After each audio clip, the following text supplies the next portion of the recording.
छठे नंबर की भागवत को हमारे सनातन हिंदू धर्म में उलट पटे की भागवत है। उलट पटे से मतलब है कि अभी तक कन्या वर के दाईं और बैठी, अब इस छठी भागवत को घूमने के बाद में कन्या वर के राइट हैंड में नहीं बैठेगी, सीधे हाथ में नहीं बैठेगी, अब कन्या उल्टे हाथ पर लेफ्ट में बैठेगी। जब भगवान देवता महादेव की मंगल में भागवत चल रही थी, 5 भागवत पूरी हो चुकी थी। बासुकीनाथ सामने खड़ा हुआ, नहीं कि भाई सम्मुख में बासुकीनाथ तेरा हुआ था और अपने फन को दिखाया। ब्रह्मा जी भय खा रहे थे कि बासुकीनाथ को ऐसा क्या हो गया कि इतना तन्ना रहा, इतना फन फैला। कहते हैं यदि स्वप्न के अंदर जब आप स्वप्न देख रहे हो और विश्राम कर रहे हो और यदि सुबह का समय हो, ब्रह्म मुहूर्त का समय हो, 4 बजे से लेकर सुबह 7 बजे तक 8 बजे तक भी अगर आप कोई नींद लेट खुल गई या एक बार उठने के बाद वापिस सो गए और स्वप्न तो उसमें कोई सांप अगर आपको दिख गया शिवालय में, बगीचे में, आपके घर के द्वार पर स्वप्न में वो सांप दिख गया, उसका थन अपना फैलाकर आपको दर्शन दिया। तो हमारे यहाँ अगर लिंग पुराण को पढ़ा जाए तो लिंग पुराण का जो 7वां अध्याय होता है उसमें वर्णन किया जाता है कि जब ब्रह्म मुहूर्त के समय पर सर्प के खंड फैलाए हुए दर्शन अगर हो जाते हैं तो ये मानकर चले कि आपकी समझ लेना कि अब जो दुख की घड़ी थी वो टल चुकी है और नई करवट आप बदलने वाले हो, आपकी जिंदगी आगे बढ़ने। बासुकीनाथ सामने फन फैलाकर अब ब्रह्मा जी को भय लग रहा है कि जब बासुकी आके इतनी देर से तो 1 भावर हो गई, 2 भावर हो गई, 3 भावर हो गई, 4 भावर हो गई, 5 भावर हो गई, कोई बासुकीनाथ की ओर से कोई सम्मुख में कोई ऐसा भाव दिखी नहीं। फिर ऐसा क्या हो गया कि छठी भावर होने वाली है, बासुकीनाथ फन फैलाकर और सुंदर बात करिए, एक बहुत सुंदर प्रसंग हमारे सामने कि बेलपत्र के वृक्ष के नीचे आप अनायास बैठे हुए।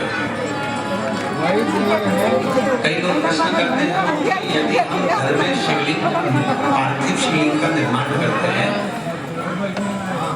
अगर ये प्रसंग संपूर्ण विश्व के लोग अगर श्रवण कर रहे हैं बहुत सावधानी से सुनिए। जितने लोग YouTube के माध्यम से श्रवण कर रहे हैं बड़े ध्यान से सुनिए। मान लो घर के अंदर पार्थिव शिवलिंग का निर्माण कर रहे हो, पार्थिव शिवलिंग का निर्माण घर के अंदर कर रहे हो, तो उस समय पर शिवलिंग के ऊपर मिट्टी का सर्प बनाया कि नहीं बनाया उससे कोई मतलब नहीं होता। उस समय पर केवल शिवलिंग का होना बहुत जरूरी है। पर यदि बेलपत्र के वृक्ष के नीचे कभी अनायास आपका मन कर जाए कि आज मेरा मन है कि किसी बेलपत्र के वृक्ष के नीचे की मिट्टी उठाऊं और वहां पर मैं भगवान शंकर का शिवलिंग बनाऊं,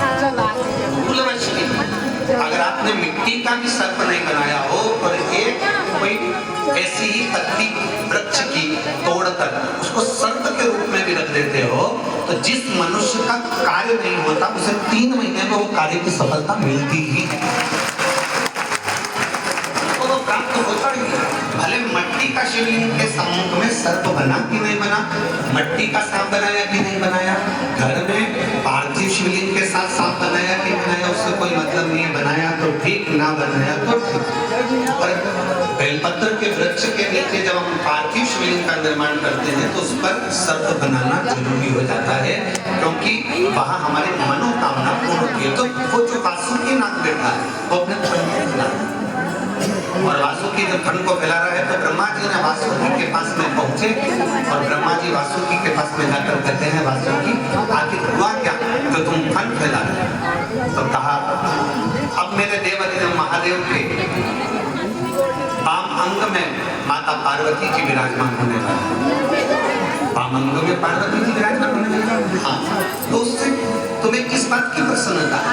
वासुकी कहते हैं अब मेरे महादेव के जीवन में बैठ जाइए माता,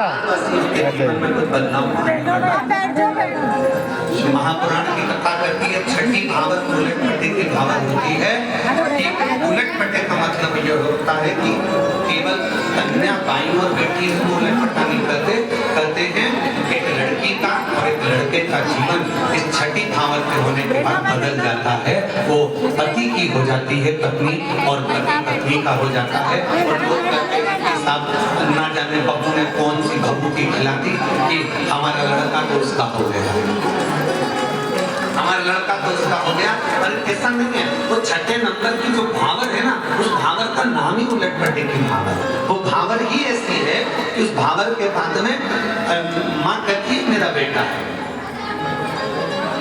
मना नहीं, और माँ का बेटा है मना नहीं, पर कुछ परसेंट पति का पत्नी की ओर रुझान बढ़ ही जाता है, क्योंकि वो उलट पटे की भावर आ गई, उलट पटे का क्रम आ गया। तो थोड़ा ना थोड़ा भाव उसमें प्रबल, क्योंकि शिव जी के समय से वो भाव हो गया, शंकर जी के समय से भाव हो गया। 7वें नंबर की भावर होती है माता पार्वती जी शिव जी के साथ में मंगल विवाह कर अपने घर को जाती हैं। और एक अच्छी बहू जैसी होती है, जैसे धर्म पत्नी होना चाहिए, एक अच्छी बहू का जो भाव होना चाहिए, सबके प्रति संभाव रखते हुए सबका आदर करना, सबका सत्कार। आपके जीवन में तो इतना कष्ट नहीं हुआ होगा जितना पार्वती जी के जीवन में कष्ट है। एक तरफ शिव जी के गले में सर्प है, दूसरा नंदी है, भृंगी है, शंगी है। तुम्हारे घर में तो जितने भी आते हैं सब अच्छे आते हैं, पर शंकर जी के घर में तो जो भी दस्तक देता है, दरवाजा बजाता है, वो आड़त देता ही आता है। और ना मानो तो शंकर जी का दरवाजा तो ये भी आपको बड़ेश्वर धाम में जरा पूरी दिन भर पूरा रुक कर देखिए, दरवाजे से लेकर यहाँ तक के बीच में आपको बहुत सारे हड़भंगे मिलेंगे। तो दरवाजे से लेकर शंकर भगवान की चौखट तक तुम्हें बहुत मिलेंगे। कोई चिल्लाते हुए आता है, कोई हर महादेव बोलते हुए आता है, कोई लोग लगाते हुए आता है, कोई प्रणाम करते हुए आता है, कोई भरचक धूप में भी शंकर का तप साधना करता रहता है, कोई छांव में बैठ भगवान शंकर की माला जपता रहता है। तो यहाँ अड़भंगे बहुत मिलेंगे आपको इस पूरी कंकर शंकर की धरा पर। कहते हैं 12 ज्योतिर्लिंग के मध्य की भूमि एक कंकर को भी उठाकर अपने दिल की बात कहकर उसकी पूजन कर अगर हम रख देते हैं, कुछ कंकर में से एक कंकर भी अपने घर लेकर जाते हैं तो 3 महीने के अंदर मेरा भोलेनाथ वापिस बुला ही लेगा। ये सारी दुनिया में शंकर जी की पूजन होती है, यहाँ कंकर की पूजन होती है। यहाँ केवल एक कंकर को उठा करके अपने दिल की बात कहकर हम देवदेव महादेव को समर्पित कर देते हैं। कहीं एकांत में बैठकर 108 श्री शिवाय नमस्तुभ्यं का जाप कर लेते हैं, कहीं बैठकर बाबा से अपने मन की बात कर लेते हैं। और आप में से कई लोग ऐसे होंगे जो एक बार नहीं बाबा के धाम में कम से कम 2 बार या 3 बार तो आ ही गए होंगे। बाबा आपको बुलाएंगे और खाली नहीं बुलाता बाबा, आप आते हो दिल से बोलकर जाते हो और बाबा बुला लेते हैं।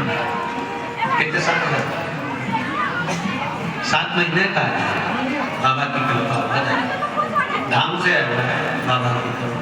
कई लोग ऐसे बाबा के धाम आते हैं, विनती करते हैं, निवेदन 15 साल के बाद